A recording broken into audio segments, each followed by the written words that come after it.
because... Wait, okay, well, let's just check if we've actually been to this save point. Also, come back here, little shit. And this one over here. Quite literally, you little shit. Two! You're very tiny and you're made of poop. Wait, they are? Yeah. That explains the smell. I thought I farted. You better not have. So that's just plain awkward right there. Kind of did. The weird thing was I was actually facing you as well when I did it. I was in, you know, facing in the right direction. Your face or your butt was in the right direction? Both. Right, have we been to the save point? No. So this is oh, actually I know where we are. This was the place where it was the 3 different directions. You reckon? I reckon so. So which way is the way back to the start then? This way. No, this way would be. No, this is the way back to the start, because remember this is the lake?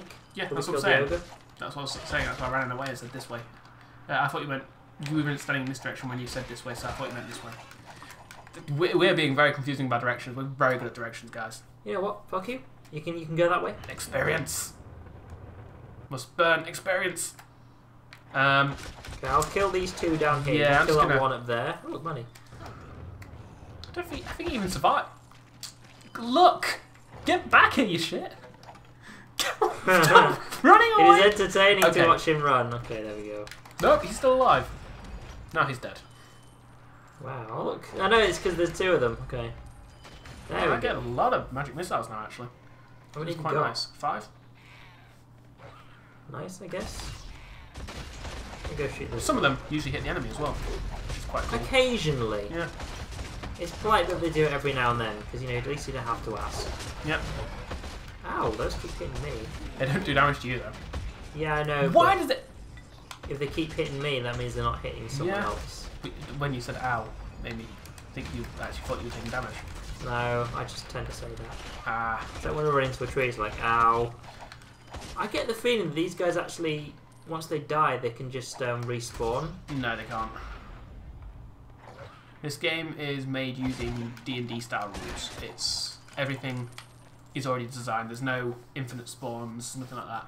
The only exception to that is when like a wizard uses or summons undead, which admittedly isn't very D&D-esque in the way they do it. But hey, there we go. Then take a lot of arrows and then he died. Oh, recall potion. Do I have enough of those? So I have to ask it. Anyway, like, we recently started playing D&D 5th edition. Because friends started running the starter thing. What do you think of that then? Like compared to Pathfinder, which is our current, like what we currently play. Okay, the thing is about D&D 5. I think it's an easy way to get people interested in the whole RPG thing because it's a lot simpler to make. However, one thing I don't like is it's not as varied. Because it's more simple, but there's a lot more character customization. It's like, for example, one of the characters I made for a Pathfinder campaign was a shield fighter, which means he doesn't really do much with weapons, but he has a gigantic shield that he hits people with. Doesn't do much damage, but he's also very, very tough. And the whole point of the character is that he gives bonuses to people who are nearby. Oh, he leveled up. Yeah. Yeah, he just gives bonuses, like AC bonuses and like morale bonuses and things like that to people who are nearby. You probably could not make that at all in D&D 5th Ed as it is right now, because it's not that varied. You could probably get, at best, a fighter who has a large shield, and that's pretty much it, like maybe a spell or 2. That's as far as you can go. It's a lot simpler, but if you're actually okay with doing something more complex, then you should really try out Pathfinder, to be honest. And as far as things I do like, the advantage and disadvantage thing, I think that's interesting. That's an interesting change that I don't mind too much. As a DM, I absolutely hate that because it's the same bonus or penalty dependent on, without any dependency on what the actual, what's giving you that bonus. Yeah, because what I was going to say is I like that it's there. It's just when you can or cannot have that, I think, is something that I don't really like. Do you know what I mean? Yeah. And also, something else that I just don't like is how it is in the rules that if you hit someone, and then you go, you know what, that attack didn't kill them. As you said, you need to declare that before you roll, ideally. That should not be something you can just decide after you've hit them. Yeah, it's because it does just kind of put that into context. That basically D&D 5th, you can basically roll an attack, do the damage, and then say, actually, that was non-lethal. That it's not a lethal attack, so it doesn't kill them. Whereas typically in most games, I'm still listening. I just run out of space. I realise I have as well. But yeah, mostly, you have to declare that before the attack, which makes a lot more sense. Whereas rather than wait for the DM to say, okay, you've just cleaved through his neck, his head's fallen off his shoulders, and going, actually, it was non-lethal. Okay, you've just beheaded him non-lethally. That's which bugs me to no end. Because I know there was one time where my ranger critted someone. So I was meant to just wound them badly, but then I actually critted them and they died. It's like, you know what? That should be a thing that happens. That should be, because that was just my mistake. Yeah. Right, I'm going to drop some stuff for you. Basically the case, we weren't even trying to be non-lethal. It's basically, okay, I need to weaken them, I'll just shoot them with my crossbow. Oh, I shot them in the face. That's a new eye hole there. Yes. Or like it happens. Phil's attempt in our D21 campaign of oh yes, finding a guy in a room with a magical orb, decides, okay, the guy, we want to keep him alive, so I'll shoot the orb, destroy that. Bullet bounces off the orb, slams into the guy's face. Well, that's he was meant to live. Yep. Why would you do this? Also, I think I just want to go back a second. I think there's Warhammer still on the floor. And also, since we were talking about D&D 5th when I did this, so I didn't really get 20 enthusiasm on it. I have a floating sword! Okay, I'm happy now. Is that just you being lazy? No, that's me summoning an ally for us, effectively. What happens if I run into it? Not much. I want to see if... I say floating sword, that's not really more than a floating dagger at the moment, is it?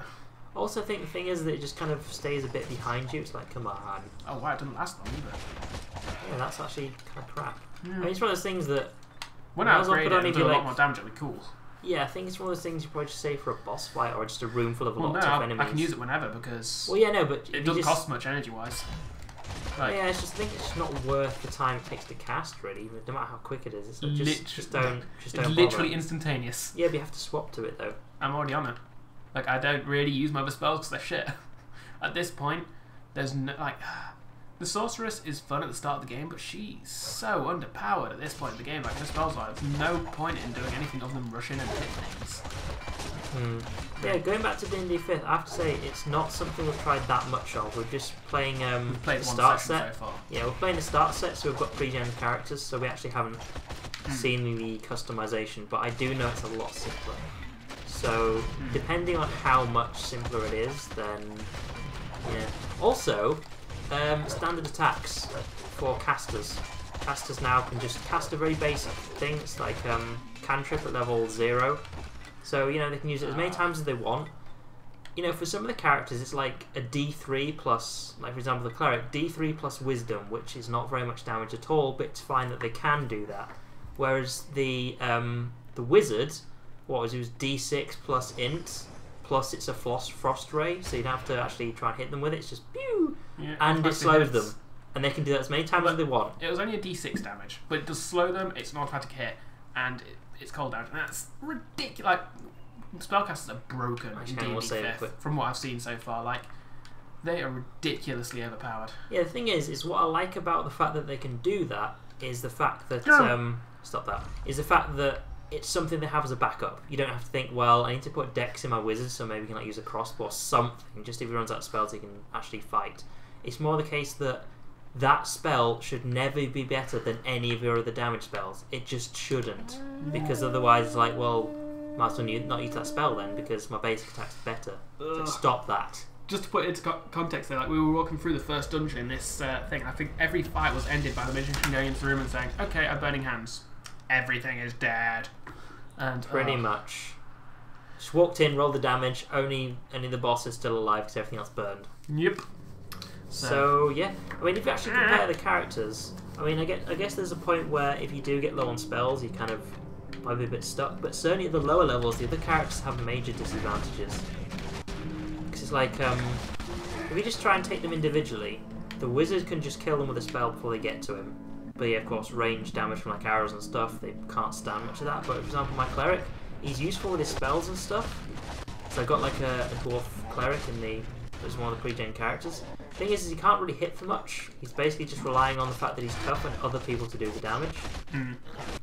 Whereas I quite like rogues. Their sneak attack has been very much improved. Yeah, I like how they've done that. It's like more of a main source of damage now you can use in more situations. They're basically like a different kind of fighter now. They've not got the hit points for it, but they're an agile fighter effectively. I'm actually going to try and lead him back on his own. Whereas I'm just going to get into a good point so I can fireball. start using this spell a bit more Oh, effectively. damn. Putting out a lot of damage. I don't like that. Alright, I'm just going to shoot with my bow for a bit. See how that does. So he's actually just throwing them at you, so if you can just try and dodge them. They're almost dead. There we go. One more. There we go. We Do you did want to it. go left or right? Always left. Okay, follow the left wall. Just like a maze. Yes. It's okay, we can chill out in here for a bit. And, as is quite typical for this game, it's actually just a loop. And I'm going to back off because why would I not? There's also, I think, at least 2 of them around the other corner. So... Wow, my health. Damn. So yeah, we'll just try and hold them here for a bit. I'm just getting punched. Should probably back off. I missed. Was that a fireball you were shooting? Yep. Kind of looks like a more like a poison attack or anything. Also, you dead. Yeah, apparently I am. Over here. Well, I tried to damage him. Unfortunately, I didn't do enough damage enough time. Ah, he got me. Son of a bitch. Just get to the safe point. I'm trying. There we go, I'm back. Boom, boom. Wave. You just said, let's come up, but. It's like, you know what? I'd rather not. You know?